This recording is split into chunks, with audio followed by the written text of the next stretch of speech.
कानी बहू। किशोरी लाल जी के बेटे राघव की शादी की बात जगह जगह चल रही थी, लेकिन किशोरी लाल जी को कोई लड़की पसंद ही नहीं आती थी।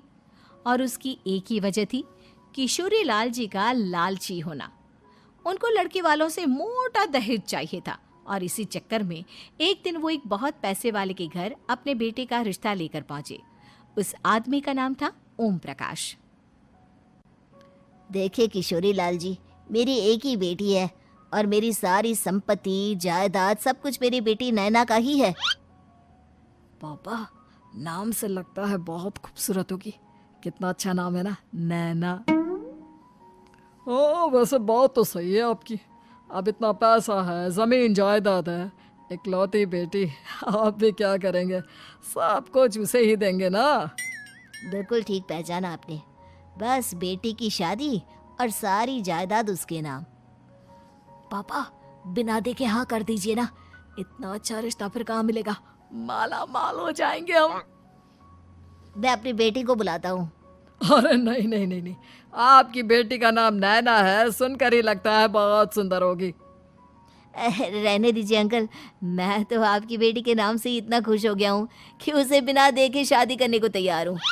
अब तो मैं उसका चेहरा सीधे शादी के बाद ही देखूंगा।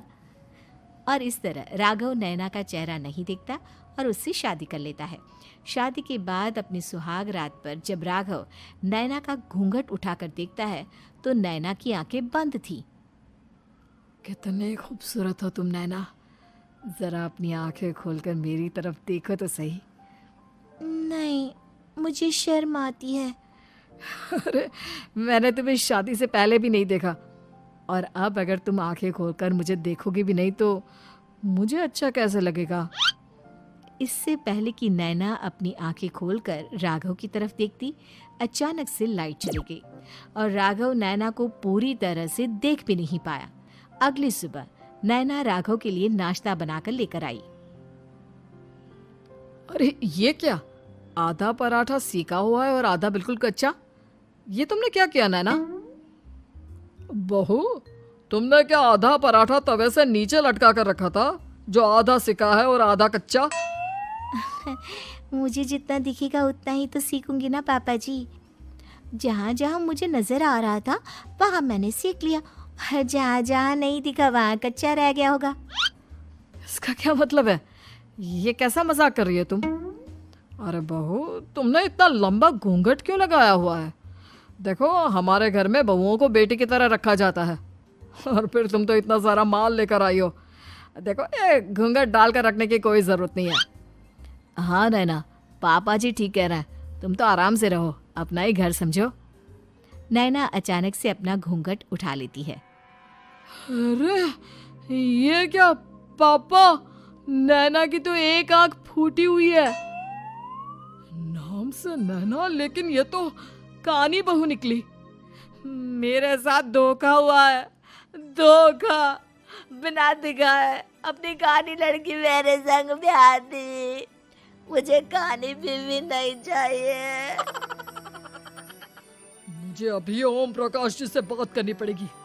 आखिर उन्होंने मेरे साथ ऐसा किया क्यों?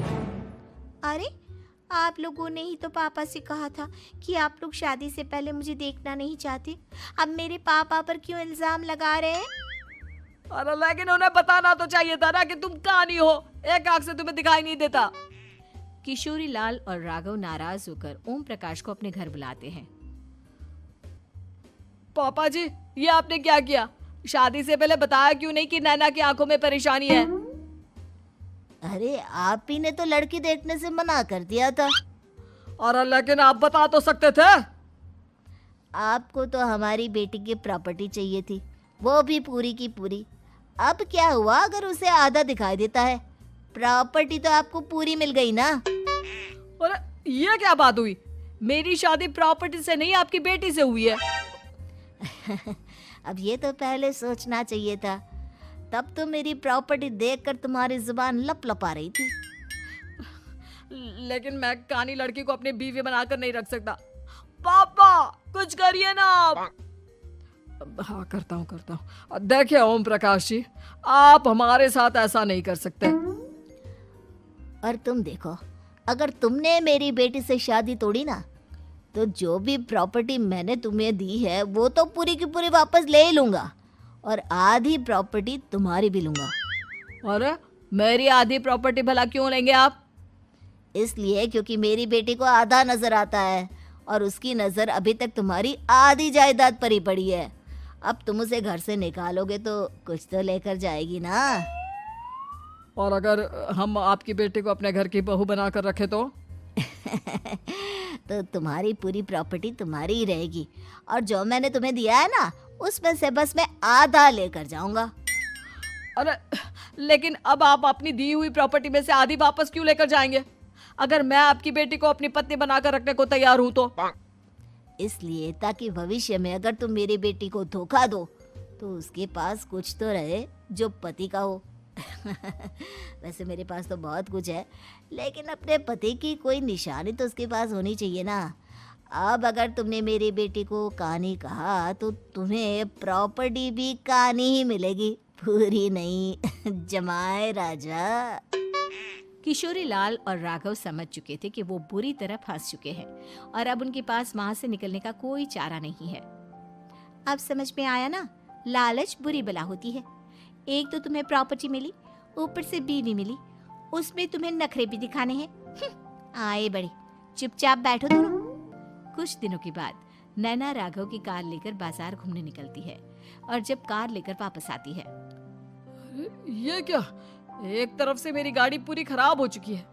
लगता है तुमने मेरी गाड़ी को किसी दूसरी गाड़ी के साथ एक्सीडेंट किया है। अरे अरे कितना बड़ा नुकसान कर दिया तुमने बहू। वो क्या है ना पापा जी, मुझे एक आंख से दिखाई नहीं दे रहा था, सामने से गाड़ी आ रही थी। मुझे तो सिर्फ आधा ही दिखाई दिया और वो गाड़ी मेरी कार से रगड़ते हुए निकल गई। अब मैं क्या करूं बताओ? आप इसे ठीक कराने के पैसे कौन देगा? तुम्हारे पापा? तुमने मुझसे इस तरह से बात की? अभी रुको। नैना राघव की शिकायत ओम प्रकाश को कर देती है। देखो राघव, अब जो मेरी आधी प्रॉपर्टी तुम्हारे पास थी ना, उसमें से आधी और मैं लेकर जाऊंगा, क्योंकि तुमने मेरी बेटी को डांटा। अरे नहीं नहीं पापा जी, गलती हो गई, माफ कर दो। गलती की तो कोई गुंजाइश ही नहीं। अगली बार मेरी बेटी को डांटा तो बची हुई आधी में से आधी और ले जाऊंगा। लालच के चक्कर में हम दोनों ने बहुत बड़ी गलती कर दी बेटा। एक तो तुम्हें कानी बहू मिली और ऊपर से जो माल मिला वो भी काना। इस तरह राघव की हर एक गलती पर ओम प्रकाश उसकी प्रॉपर्टी का आधा आधा हिस्सा लेकर अपना सारा माल वापस ले गया और राघव को कानी बीवी से काम चलाना पड़ा। भाई लालच वाकई में बुरी बला है।